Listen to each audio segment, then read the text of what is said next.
nesse tema tão importante que é a adoração pública, que é o louvor a Deus. Esse assunto é muito importante para nós. É muito comum a gente ir para eventos, ir para cultos ou conferências que, para falar da liturgia, se fala muito sobre a pregação da palavra e a oração. Nós mesmos gastamos algum tempo falando sobre a nossa oração modelo. Nós fizemos uma série sobre o Pai Nosso. Mas hoje, eu quero que os irmãos entendam uma coisa importante, que louvor e adoração vai além das portas da igreja. Esse é o tema central do que eu quero trazer para os irmãos hoje. Isso porque, se a gente for levar em consideração o senso comum, louvor e adoração sempre diz respeito à música no culto. Isso é correto pensar assim? Em certa parte, sim. Mas uma coisa importante é que o culto não diz respeito apenas, o culto de louvor e adoração não diz respeito apenas à música no culto, mas vai além das portas da igreja. Pensando nisso, é que eu quis trazer esse título para vocês. Em espírito e em verdade. Será que adoramos da maneira certa? A gente não vai falar especificamente da equipe de música da igreja. Nós estamos preparando o conteúdo específico para isso. Num breve futuro, nós vamos falar somente da equipe de louvor, da equipe de música da igreja, e nós queremos que a igreja participe desse momento. O que eu quero fazer hoje é introduzir a igreja num todo sobre esse assunto. E isso inclui tanto os músicos como a igreja em si. Quando eu digo num todo, é exatamente isso. Os músicos e a igreja. Mas antes nós precisamos entender o que é louvar. Será que louvor e adoração são a mesma coisa? Eu já adianto que não. Isso porque louvor é uma atitude externa e adoração é uma atitude interna. A gente vai ver cada um dos dois minuciosamente para a gente poder entender o que significa cada coisa de forma mais explicada.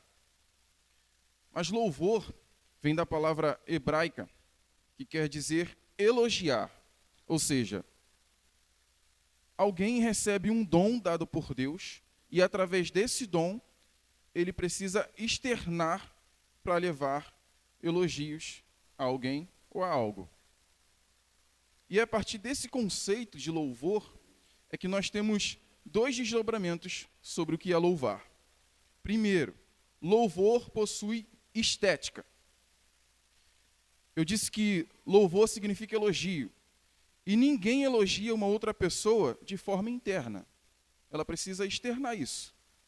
Para que a pessoa elogiada entenda que ela está sendo elogiada, a pessoa que recebeu o dom de Deus precisa externar. Lembre-se que quando o próprio Deus criou os céus e a terra, em 6 dias, no 7º, ele parou para admirar a sua obra, o quão perfeita ela era. E a Bíblia chama isso de descanso. Esse foi o 7º dia. E nós devemos fazer a mesma coisa, irmãos. Nós devemos fazer como Deus. Usando Deus como exemplo, nós precisamos parar tudo que nós estamos fazendo. Precisamos parar de trabalhar. Precisamos olhar para a obra que Deus fez em nossas vidas e admirar e louvar a Ele por isso. Com isso nós podemos entender que louvor tem um segundo desdobramento. Louvor pode ser mensurado, ele pode ser medido.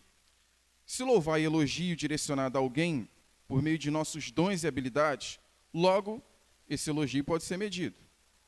É possível olharmos para louvores e louvadores e traçarmos um grau de um para o outro sobre esse dom externo. Davi, por exemplo, foi um artista que tinha a facilidade de pegar suas vivências pessoais e transformar em música. Mas não só isso. Todas as suas músicas apontavam para a fidelidade e cuidado de Deus. Não tem como negar que Davi foi um louvador de imensa habilidade.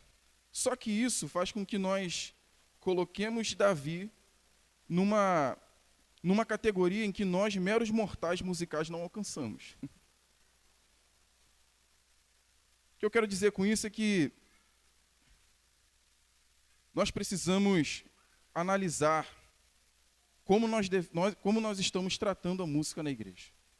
Como nós estamos usando as nossas habilidades para louvar esse Deus. Eu não tiro isso da minha cabeça, irmãos. Salmo 33, versículo 3, o salmista nos trouxe ensinos sobre louvar a Deus por suas obras. O salmista diz: cantai-lhe um cântico novo, tocai bem e com júbilo. Perceba, se a nossa igreja quer adorar a Deus, louvar a Deus de forma bíblica, nós devemos prestar atenção nisso aqui. Desde o início do que eu falei até esse Salmo 33, versículo 3. Nós podemos tirar 3 pontos disso. Primeiro, externize o seu dom em sinal de louvor. Ou seja, cante, toque um instrumento. A sua habilidade é um presente de Deus. Agora, receber esse dom e ficar sentado no banco da igreja, não externar esse dom, é deixar de louvar a quem te presenteou. Segundo, faça isso com alegria. Não participe da equipe de música da igreja, por exemplo, só porque a equipe de louvor está precisando. Não participe da equipe de música da igreja só porque o líder encheu o seu ouvido para entrar na equipe de louvor. E você não aguentou mais ouvir ele falando. E para trazer uma aplicação para a igreja, não levante as suas mãos e adore a Deus e louve a Deus só porque o ministro de louvor daqui de cima pediu para você fazer isso. Isso porque, se olharmos para o Salmo 33, versículo 3, ele está dizendo que nós devemos louvar a Deus com alegria. Nada disso pode ser imposto. Óbvio que tudo isso que eu falei aqui é louvável você fazer. Mas isso deve ser feito com alegria. E terceiro ponto, aos músicos da igreja. Quer louvar a Deus de forma bíblica? Então faça isso bem. Ouvir esse imperativo talvez possa te fazer desistir do que você tem trabalhado na igreja. Mas a ideia não é essa. A ideia é um incentivo para que você aprimore seu talento, para que você entre numa aula de música, ou que você passe a seguir contas no Instagram ou no YouTube que aprimore o seu tocar bem.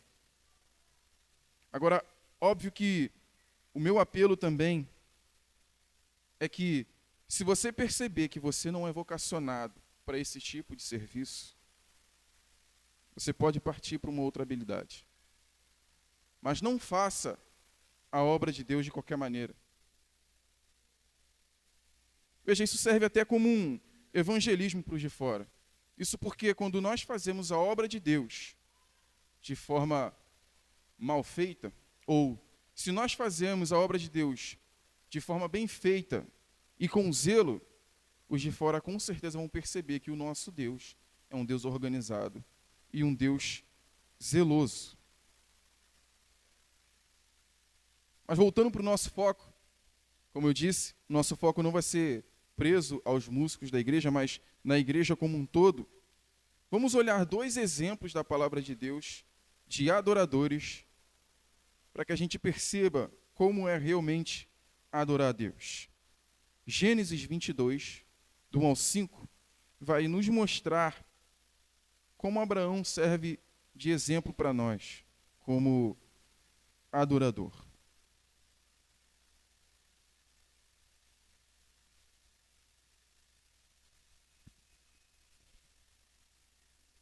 E diz assim: depois dessas coisas, pôs Deus a Abraão à prova e lhe disse: Abraão, este lhe respondeu: eis-me aqui.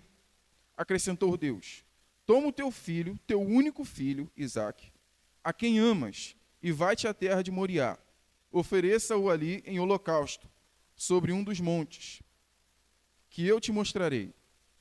Levantou-se, pois, Abraão de madrugada e, tendo preparado o jumento, tomou consigo 2 dos seus servos e a Isaque, seu filho.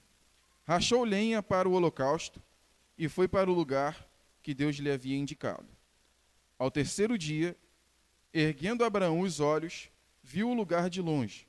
Então disse a seus servos: esperai aqui com o jumento. E eu e o rapaz iremos até lá, e, havendo adorado, voltaremos para junto de vós. É nesse momento que nós passamos da ação ativa, que é louvar, para a ação passiva, que é adorar. É aqui em Gênesis 22 que nós vemos pela primeira vez a palavra adoração. Adorar não é um impulso, adorar é um impulso interno que leva a gente a atitudes de louvor. Mas se nós olharmos segundo a cultura gospel, segundo ao senso comum, adorar é entrar em um transe coletivo e fazer acordes e ritmos específicos. Veja, adorar no meio dos evangélicos se tornou um gênero musical. Com essas características, entrar em transe, fazer acordes e ritmos específicos. Mas quando olhamos para o capítulo 22 de Gênesis, descobrimos que isso não passa nem perto do que é adoração. Olhando para a visão macro do texto, a gente vê que Abraão é colocado à prova por Deus. E existe uma ênfase na frase, no mandamento. Deus diz que Abraão deveria sacrificar o seu filho. E ele enfatiza, seu filho, seu único filho. Deus dá a Abraão detalhes do seu mandamento para que Abraão não pudesse atualizar a palavra de Deus. Porque Abraão já tinha feito isso antes, quando Deus promete uma geração para Abraão, e ele redefine a promessa querendo usar um filho de uma de suas servas. Portanto, a sua missão é bem dolorosa. Abraão, mesmo assim, com sua imensa fé, diz que voltaria com seu filho aos seus servos. A gente sabe muito bem o desfecho dessa história. Lá, quase no final do sacrifício, Abraão vê um cordeiro. E ele é impedido de sacrificar Isaque. E o cordeiro é sacrificado no lugar dele.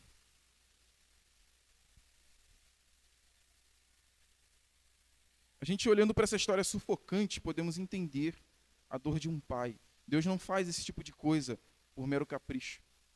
Existe uma mensagem aí. Abraão teve o prazer de experimentar a substituição do seu filho por um cordeiro. Mas em outra cena, nós vemos o próprio Deus. Deus faz a mesma coisa que Abraão. Coloca o seu filho em sacrifício. Só que dessa vez, não há um animal para substituir. O seu filho é moído, cuspido e morto em nosso lugar. Assim como o cordeiro foi no lugar de Isaque. Só que essa é a visão macro do texto. Nós podemos enxergar várias visões micros do texto, e que talvez chame mais a atenção é a frase havendo adorado, em que Abraão usou. Perceba que nesse momento Abraão não carrega nenhum instrumento musical. Em nenhum momento o texto mostra Abraão cantando. Pelo contrário, existe um ar fúnebre, uma áurea tensa. A pior sensação que o ser humano pode experimentar, que é perder a quem se ama. O curioso disso tudo é que Abraão chama esse momento de adoração. Portanto, igreja, quer adorar a Deus de maneira bíblica? Então perda. Adoração significa perder. Esse momento que nós deveríamos ficar envergonhados, porque Nós deixamos de adorar por coisas tão poucas. Nós não sacrificamos horas de sono no momento da adoração. Nós preferimos ir à praia domingo de manhã do que vir a um culto no ajuntamento da igreja. Veja, até mesmo os membros das nossas famílias, eles são importantes, mas eles não podem estar acima do momento da adoração pública. Nós devemos fazer como Abraão, que tinha o que mais amava. Doeu no coração dele, mas ele estava disposto a sacrificar aquilo que ele amava. A situação fica pior para nós quando olhamos para o que significa realmente adorar em Gênesis 22. O verbo adorar, hoje, perdeu esse significado. Adorar no hebraico significa prostrar-se em terra. A ideia é que quando Abraão disse que adoraria, era como se ele tivesse dito: fiquem aqui, eu vou subir ao monte e depois de nos prostrarmos em terra, voltaremos. Você consegue perceber que, olhando para Abraão, nós conseguimos ver a nossa condição diante de Deus na adoração? A adoração bíblica remete à nossa imagem decaída diante de Deus e à superioridade de Deus mediante a nós. Se a adoração seja pública ou seja prática fora da igreja, se a adoração não passar essa imagem de que somos pecadores miseráveis e Deus é superior a nós, definitivamente você não tem vivido a adoração bíblica. Mas existe um outro personagem bíblico que traz essa mesma ideia para nós, que é a mulher samaritana. João, capítulo 4, do 20 ao 26, diz assim: a mulher samaritana disse a Jesus: nossos pais adoravam neste monte, vós, entretanto, dizeis que em Jerusalém é o lugar onde se deve adorar. Disse-lhe Jesus: mulher, podes crer-me que a hora vem, quando nem neste monte, nem em Jerusalém adorareis o Pai?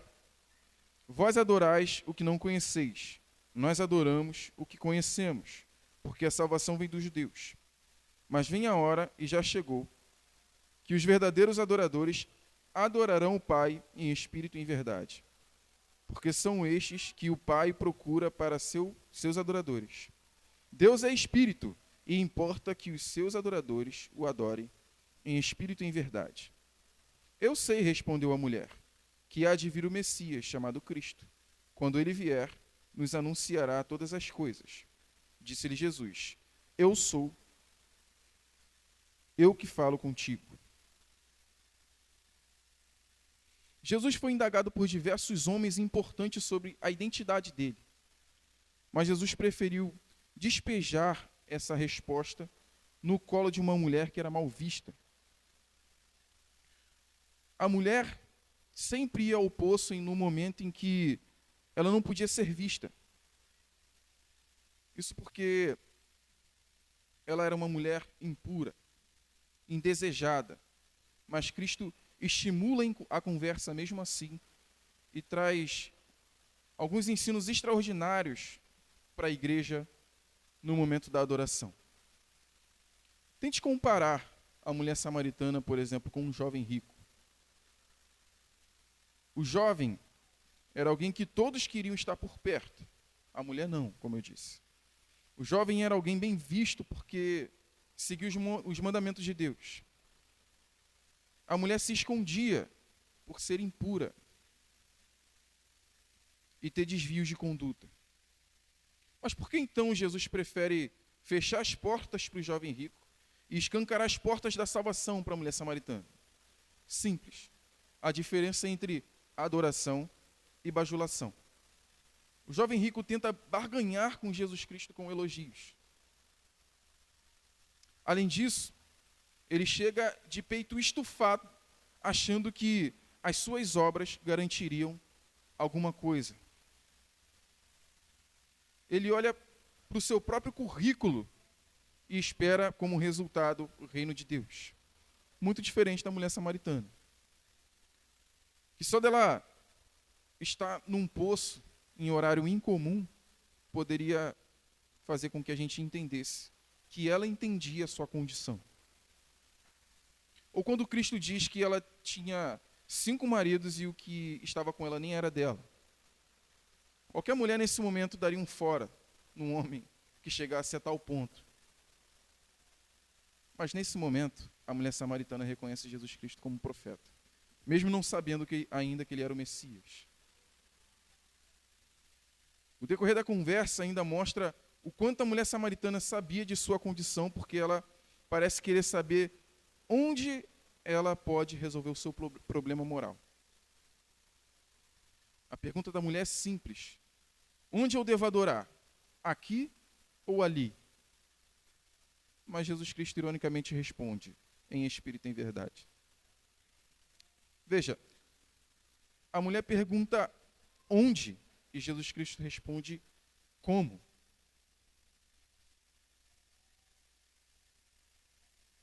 A pergunta pode ser entendida, primeiro porque os samaritanos não se davam com os judeus. E os judeus tinham o templo em Jerusalém para adorar. Os samaritanos não se davam com os judeus porque os samaritanos misturaram a sua cultura e sangue. Por isso eles eram muito mal vistos pelos judeus. Mas eles não queriam deixar de adorar o Deus de Jerusalém. Por isso, eles arrumaram um jeito de adorar esse Deus. Eles adoravam a Deus no Monte Gerizim. Só que ao mesmo tempo em que eles adoravam o Deus de Jerusalém no Monte Gerizim, muitos outros povos pagãos também adoravam seus deuses lá. Isso era mal visto pelos judeus. E principalmente o deus Moloque. Dito isso, a dúvida da mulher era se ela deveria adorar no templo em Jerusalém ou no Monte Gerizim. A pergunta dela é: onde eu encontro o perdão dos meus pecados? Será que como adoração, igreja, temos feito esse tipo de pergunta? Será que existe essa dúvida em nós? Nós, como igreja, deveríamos estar preocupados em perseguir o perdão de Deus. Essa é a verdadeira adoração. E a igreja brasileira parece que está dividida, assim como os judeus e samaritanos. Nós dividimos a nossa adoração por fachada de igreja. É nesse meio que nós ouvimos a frase, por exemplo: você deve estar no lugar onde você se sente bem. Perceba, os samaritanos tinham sentimento, mas os judeus tinham tradição e letra. Mas nenhuma dessas ferramentas humanas comportavam na adoração perfeita e bíblica. Senão Jesus responderia: adore aqui ou adore ali. Mas Jesus Cristo insiste em responder: adore em espírito e em verdade. Apesar dessa frase parecer um enigma a ser desvendado, a interpretação dessa frase está no próprio texto. Jesus diz que Deus é espírito e importa que o adoremos em espírito. Dizer que Deus é espírito significa dizer que ele não tem forma corpórea. Significa dizer que ele não está limitado ao nosso tempo geográfico. Ou seja, Deus é superior à matéria. Então, adorar em espírito significa adorar a Deus, por exemplo, às 10 horas da manhã no domingo. Adorar em espírito significa adorar somente na Igreja Batista Memorial do Mendanha, porque é uma igreja batista reformada? Definitivamente não. Adorar em espírito significa que devemos adorar em todo momento, em todo lugar, mesmo em horas inoportunas, por exemplo, no nosso trabalho, na nossa faculdade. ou em horários oportunos, como esse momento aqui, como a adoração pública do dia de domingo de manhã. Enquanto que adorar em espírito parece trazer uma liberdade, nós temos uma segunda cláusula aqui. Nós também devemos adorar em verdade. Temos agora um ponto que traz identidade e santidade a essa adoração. Nós não podemos adorar a Deus de qualquer maneira. Devemos adorar com aquilo que prescreve a palavra de Deus. Se a adoração a Deus fosse executada de qualquer maneira, Jesus não repreenderia o jovem rico, por exemplo. Não repreenderia Marta com a sua linguagem de amor, de serviço. A oferta de Caim jamais seria rejeitada. E o fogo estranho de Nadab e Abiú seria aceito por Deus. Portanto, igreja, adoremos o nosso Deus em espírito e em verdade, sem limites de hora ou lugar, mas dentro dos limites da palavra de Deus. E é a partir daqui que nós seguiremos com as nossas aplicações de tudo que vimos até aqui sobre adorar a Deus. E a primeira aplicação é: louve a Deus. Coloque para fora tudo aquilo que você tem pensado sobre Deus quando Ele fala contigo. Qual foi o dom que Deus te deu? Se é canto, então cante. Se é algum instrumento, então toque. Se é oratória, reparos elétricos, se é pintura em tela, se é varrer chão, não importa. Adore a Deus com a habilidade que Ele te deu. Apenas coloque para fora. Louvar é externar o dom que Deus te deu. E guardar esse presente é negar a devoção para quem é de direito. Assim como o próprio Deus descansou e admirou a sua obra, nós devemos fazer o mesmo. Nós temos que parar todo o nosso trabalho e louvar a esse Deus por suas obras. Segundo, louve a Deus com alegria. Jamais faça qualquer coisa para Deus com reclamações e cara emburrada. O povo de Deus passou muito tempo no deserto por causa disso. Reclamar o seu hostil é externar arrogância. Isso nunca pode ser definido como louvor a Deus.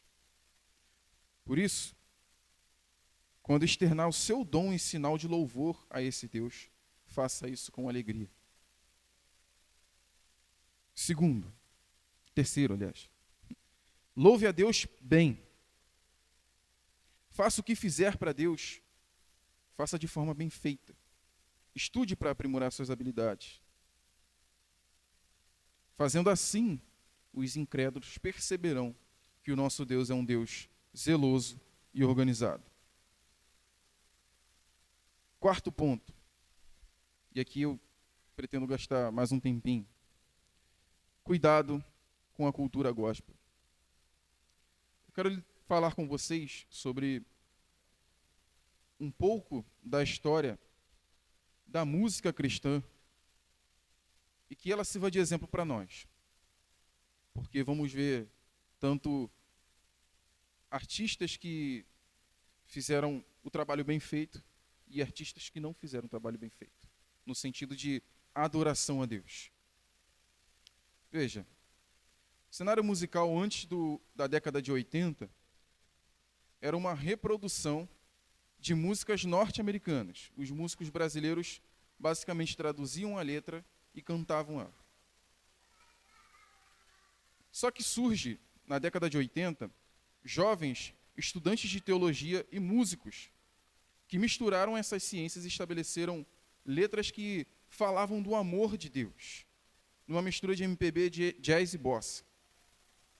Dentre os jovens se destacaram Jairinho e Paulo César.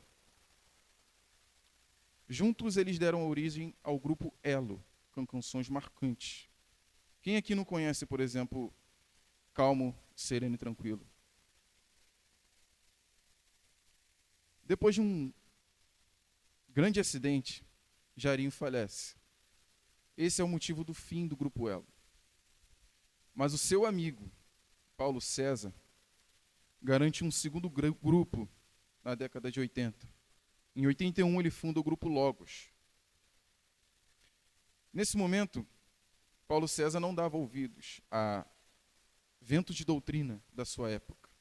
E ele continua olhando para a palavra de Deus e estabelece letras como: pois eu sei que jamais eu provado serei, além do que eu possa suportar. E se ainda eu cair e pensar que é o fim, Jesus me ergue e segue junto a mim. Perceba o amor de Deus cantado com base bíblica nesse louvor. Ainda nesse cenário, aparece também um grupo chamado Vencedores por Cristo. Esse grupo era composto por diversos universitários que estudavam sobre evangelização. Olha que curioso. Você já conseguiu imaginar estudar sobre evangelização? É aqui, nesse primeiro cenário, que eu falei sobre o grupo Elos, Logos e Vencedores por Cristo, que os músicos da igreja eram vistos como músicos missionários. Eles saíam por aí, sem nem pensar em cachê. Às vezes em viagens precárias, homens e mulheres se doavam seus talentos em prol do evangelho e união da congregação através da música. Mas a música brasileira evangélica passou por diversos cenários. E nós entramos numa segunda cena. Vemos artistas como Asaf Borba, Koinonia, Comunidade Zona Sul, Alda Célia e Aline Barros, dando forma ao que seria chamado Ministério de Louvor. É aqui que existe uma ênfase grande no canto congregacional. Canções que incentivavam a igreja a cantar junto com os músicos. As composições eram intencionais para cantar junto com a congregação. Por exemplo, Jesus em tua presença, reunimos-nos aqui, cantada no plural. Ou, como é precioso, irmão, estar bem junto a ti, e juntos, lado a lado, andarmos com Jesus. E muitas outras composições foram feitas nesse momento, incentivando o canto congregacional. Mas nós chegamos numa terceira fase. Até aqui, a música brasileira evangélica caminhou muito bem. Mas chegamos numa terceira fase, muito precária. Vimos a cena dos anos 90. Músicos que podemos chamar de profetas, artistas. Apesar de ainda surgir belas canções como Aos Pés da Cruz, do Kleber Lucas, e O Amigo, de Sérgio Lopes. É nesse período que o termo gospel ganha grande força. E o marketing sobressai. Muitos cantores fecharam contrato com gravadoras seculares. E é nesse momento que uma primeira cantora gospel ganha o troféu imprensa, pela primeira vez. Prêmio que era só dado para artistas seculares. Apesar dessas músicas que eu falei que surgiram, que eram bíblicas, apesar dessas músicas terem surgido, a cada uma música bíblica que era surgida, inspirada e bem trabalhada, surgiam 10 com fórmulas prontas, dizendo coisas agradáveis ao ouvido. Passamos a ouvir músicas com letras como Minha alma anseia por ti e Abra os olhos do meu coração, quero te ver, que traziam um ar de busca de intimidade individual com Deus. O caminho desse cenário, irmãos, nos levou a artistas, profetas. É nesse momento que nós não conseguimos mais diferenciar canções e músicos evangélicos e seculares. A cada dia isso tem se tornado comum. O meu apelo, irmãos, é olhar para esses cenários, para toda essa história, e não é para dizer que a música antiga é melhor do que a nova, não é isso que eu estou querendo dizer, mas olhar para esses exemplos e saber como devemos escolher as nossas músicas na adoração pública. Porque se olharmos para Tessalonicenses capítulo 5, diz que nós devemos pôr à prova as profecias e reter o que é bom. Mas quando olhamos para Davi, quando institui os primeiros músicos, eles são instituídos como profetas. Você sabia disso? Ou seja, juntando esses dois textos, nós devemos sim olhar para os profetas da nossa época e analisar as suas profecias para saber se temos que cantar as letras deles ou não. Não é porque o músico denominado evangélico ou gospel que toda música que ele fizer vai ser bíblica. Com isso eu parto para as duas últimas aplicações. Assim como Abraão fez, prostem-se em terra. Adorar a Deus vai muito além do que cantar e tocar algum instrumento. Adorar a Deus implica em sacrificar os nossos desejos por amor a esse Deus. Jamais coloque qualquer coisa na frente dele. Adorar a Deus é reconhecer a nossa própria condição pecaminosa e dependência de Deus. E por último, adore em espírito e em verdade. Jamais ache que métodos humanos preenchem o espaço da adoração perfeita. Adore em espírito porque Deus não é um ser humano que é preso a esse tempo, que é preso a localidades. Adorar em espírito é adorar a Deus em qualquer lugar e a qualquer hora. Jamais ache que métodos humanos preenchem o espaço da adoração perfeita, porque devemos adorar a Deus em verdade. Devemos adorar a Deus com base na sua palavra. E esse é meu apelo. Adore a Deus em espírito e em verdade. Amém? Vamos orar. Senhor Deus e Pai, como foi pregada, Pai, a Tua palavra hoje, que o Senhor nos ensine a Te adorar em espírito e em verdade. Que nós sigamos exemplos como a mulher samaritana e como Abraão, que em meio a um tempo conturbado, eles ouviram a Tua palavra e Te adoraram em espírito e em verdade. Que a Tua igreja, Pai, abra o seu coração através do Teu Espírito Santo e entenda isso. Muito obrigado por tudo. Em nome de Jesus. Amém.